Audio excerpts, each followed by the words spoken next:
Ron.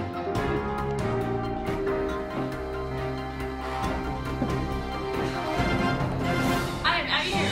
I'm financial 3. No, you! I'm not hanging up first, you have to. Whoa!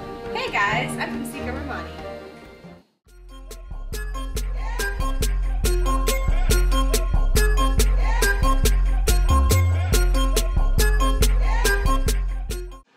I'm Danny Hubbard.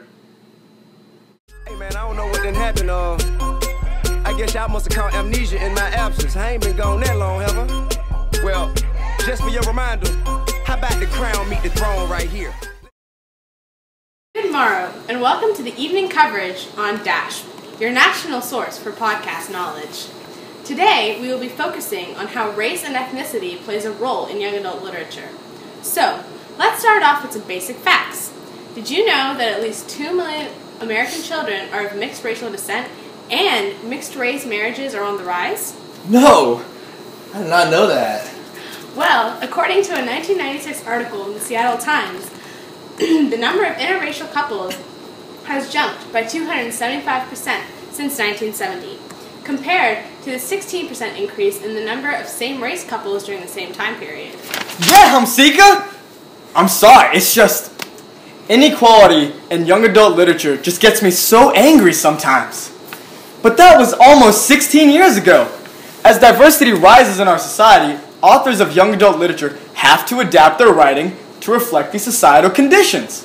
And young adult literature, culture, society's perception, and economics can influence how race and ethnicity are portrayed by the authors and interpreted by the readers. Depending on the ethnicity, cultures are portrayed in very different ways. One instance is the Muslim culture. The Muslim culture is often misunderstood and perceived negatively. According to a 2006 Washington Post ABC poll, 46% of Americans had a negative view of Muslim culture. Young adult literature has a serious chance of eliminating this negative connotation associated with the Muslim culture by portraying it in a positive light. Abby, I'm so glad you brought that up. A similar issue comes up in Asian American young adult literature. According to the principle that is known as the invisibility of race, the model minority stereotype is based on the premise that most Asian American students are whiz kids who don't face academic or social problems at school. Like the students at Tech? Yeah, that's right, Soccer. In fact, some researchers claim that Asians benefit from positive racial stereotypes. However, Rachel Endo uses Lisa Yee's books, Millicent Min, Girl Genius, and Stanford Wong, Flunks Big Time, to show that this is actually not true. Endo states, Millicent is portrayed as a typical Asian, but upon further inspection, she is actually quite complicated, while Stanford is the antithesis of the stereotype.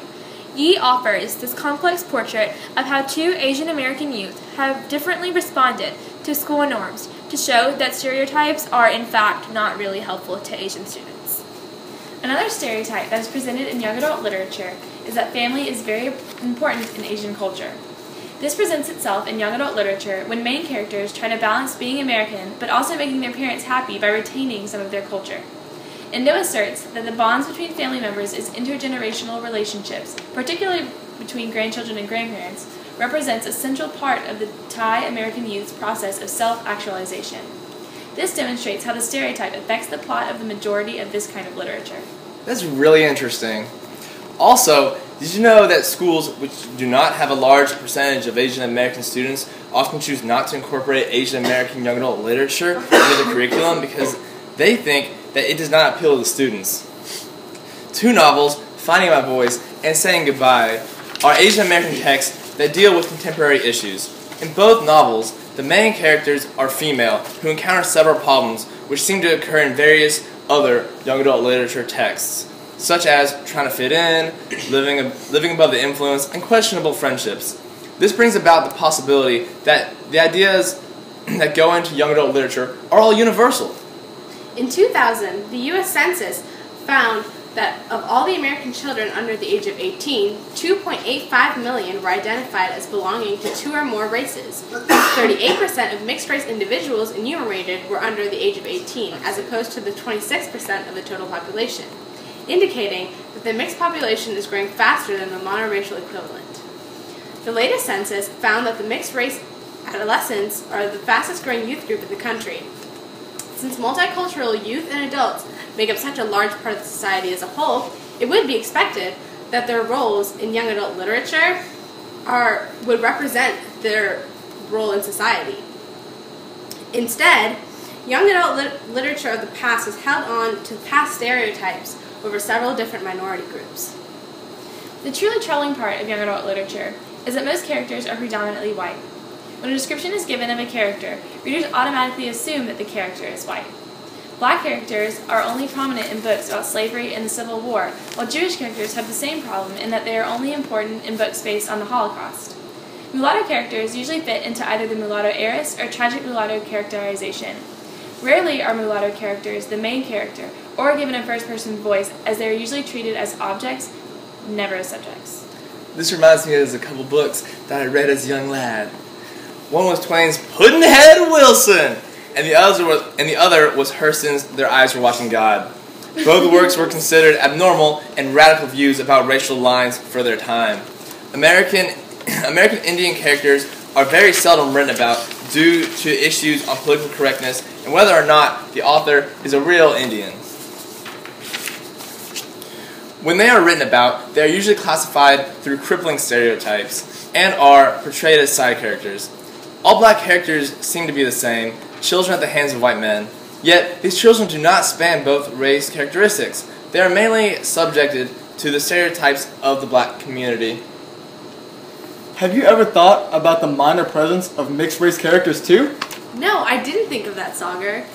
Well, very seldom are mixed race characters the products of interracial marriages or relationships. The characters are usually set and portrayed as one race. The setting for the novels also centers on the typical American culture. This trend in young adult literature has not gone unnoticed by the general public, as race and equality have come to center stage in popular culture. Many readers hold the opinion that there needs to be more stories where the color of the child wouldn't make any difference in the storyline, and I say I have to agree.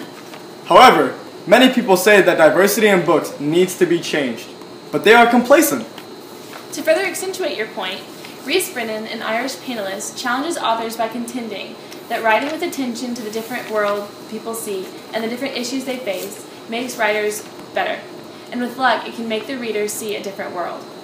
Gradually, conferences and speaking tours are being organized to convince authors to write differently and to highlight the diversity that needs to be present in young adult literature through characters of broad mixes of races, ethnicities, sexualities, and physical abilities. That's really important, Abby.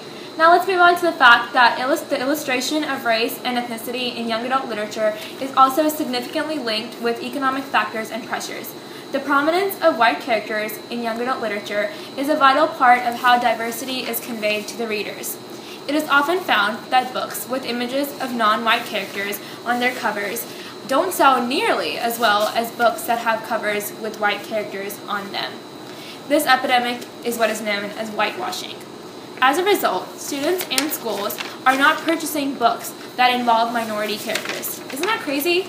Overall, we have to look at young adult literature as a business, and if people aren't buying the books, the market is recessive, and the authors are desensitized.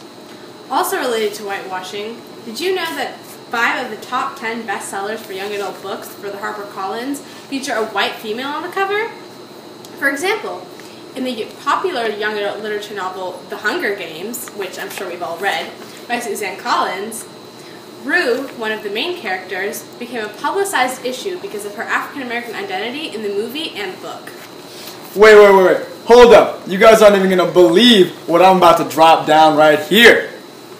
Publishers plan to have a white model stand in for Rue's black character until they gave in to Collins' objections and public outcry. This displays the pressing concern for race and ethnicity in young adult literature to become more diverse and accepted by readers. Protagonists and Americanized settings are now considered normal, while black protagonists or a Middle Eastern setting may seem odd. Finally, the economy is a strong driving force behind all young adult literature. Young adult literature is meant to entertain and sell. Thus, the authors and publishing companies must consider this. Furthermore, nowadays, literary diversity is becoming more and more important.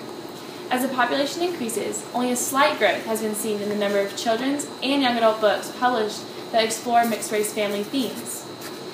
The need persists and will grow with each passing generation.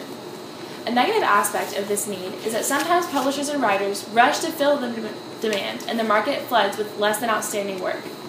The quality writing about minority characters can change the success of young adult novels, while simultaneously educating readers with more diverse perspectives. In conclusion, culture, society's perceptions, and the economy all influence race and ethnicity in young adult literature. Specific to culture, in young adult literature, the main central ideas around the genre vary significantly.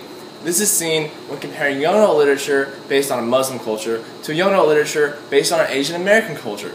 The societal perceptions affect what is expected out of young adult literature today.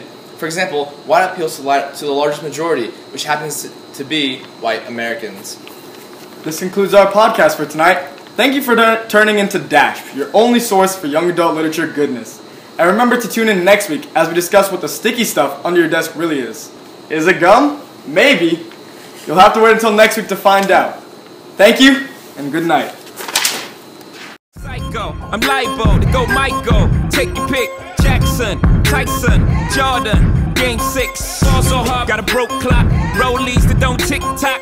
All the Mars that's losing time, hidden behind all these big rocks. Fall so hard, I'm shocked too. I'm supposed to be locked up too. You escape, but I escape. You